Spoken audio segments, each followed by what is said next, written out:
Chapter 17. Memories of the Lost Heroes, the point in Tom's secret.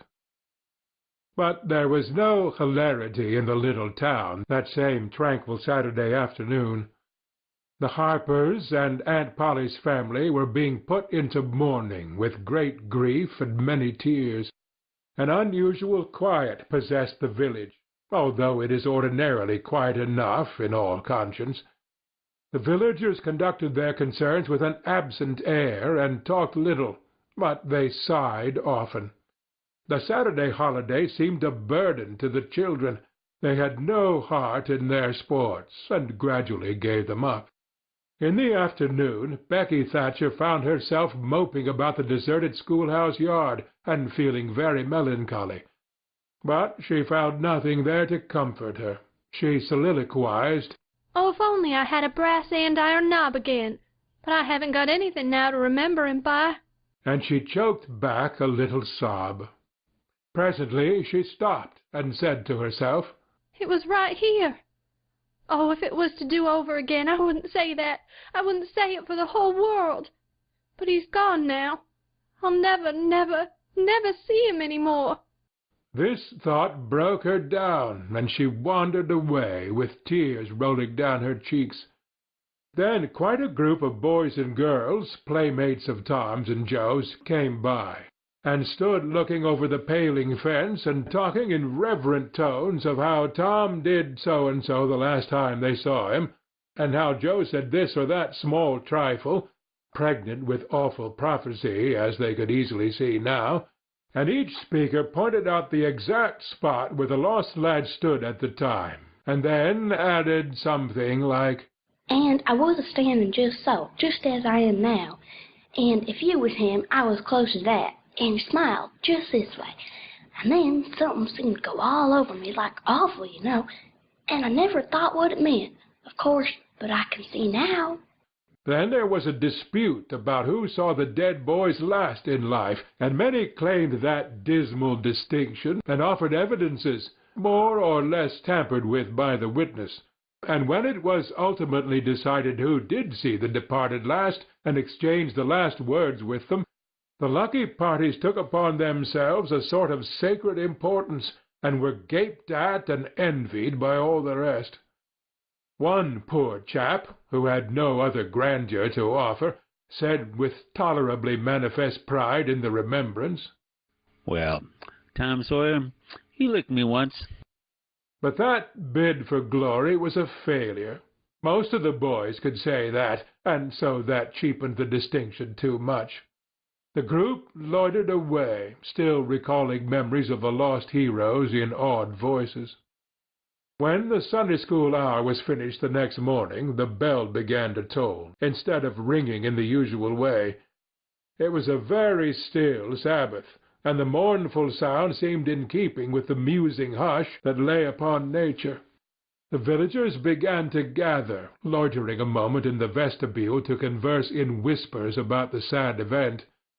But there was no whispering in the house, only the funereal rustling of dresses, as the women gathered to their seats, disturbed the silence there.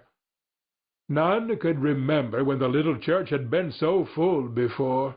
There was finally a waiting pause, an expectant dumbness, and then Aunt Polly entered, followed by Sid and Mary, and they by the Harper family, all in deep black, and the whole congregation, the old minister as well, rose reverently and stood, until the mourners were seated in the front pew.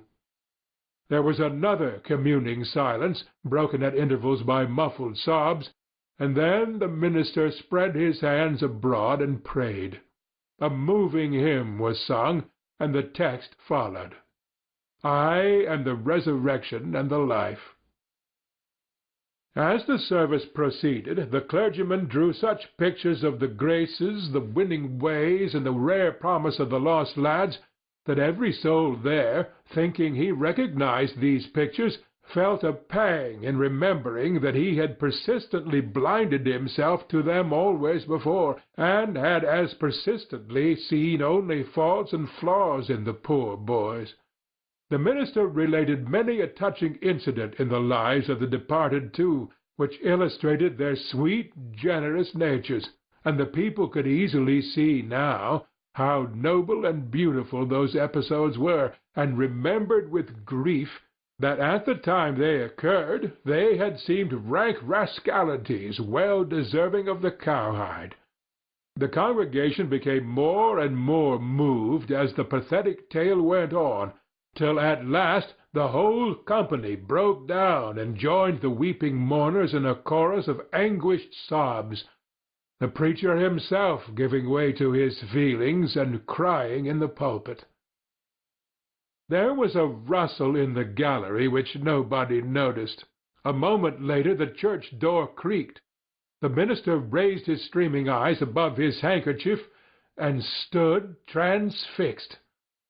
First one, then another pair of eyes followed the minister's, and then, almost with one impulse, the congregation rose and stared, while the three dead boys came marching up the aisle.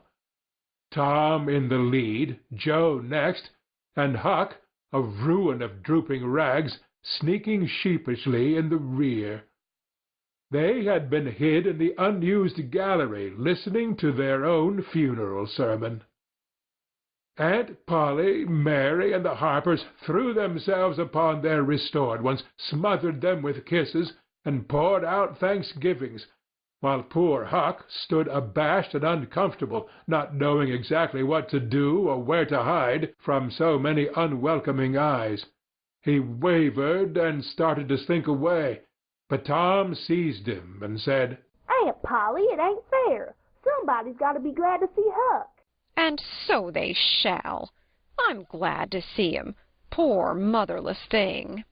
And the loving attentions Aunt Polly lavished upon him were the one thing capable of making him more uncomfortable than he was before.